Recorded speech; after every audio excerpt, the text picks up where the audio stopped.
ఒక పల్లెలో బొచ్చు అనే చిన్న కుక్క ఉండేది. అది బాగా చలాకీగా, అందరినీ ఇష్టపడేది. కానీ గ్రామంలో ఎవరికీ అది అవసరం అనిపించేది కాదు. ఎవరి ఇంటి ఎదుటనైనా వెళ్ళినా, దూరం పో బొచ్చు అని తరిమేవారు. ఒకరోజు గ్రామంలో పెద్ద పండగ. అందరూ బయటకు వెళ్లి సంతోషంగా పండుగ చేసుకుంటున్నారు. అదే సమయంలో ఒక చిన్న పిల్లాడు, రమేష్, ఇంట్లో ఒంటరిగా ఉండిపోయాడు. వంటగదిలో దీపం తగిలి, ఆ ఇంట్లో మంటలు అంటుకున్నాయి. ఎవరూ గమనించలేదు. కాని బొచ్చు మాత్రం వాసన చూసి పరిగెత్తింది.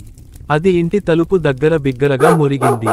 ఎవరూ వినకపోవడంతో అది తలుపు తోసి లోపలికి వెళ్లి, రమేష్ కాలి చొక్కాను పట్టుకుని బయటకు లాగింది. చివరికి రమేష్ బతికిపోయాడు. మంట ఆర్పారు. ఆ రోజు తర్వాత గ్రామం మొత్తం బొచ్చును హీరోలా చూసింది. పిల్లలు బొచ్చుతో ఆడుకున్నారు. పెద్దలు దానికి ఆహారం పెట్టారు. బొచ్చు మొదటిసారి తనకు ఇల్లు, ప్రేమ, గౌరవం దొరికిందని సంతోషంగా తోక ఊపింది.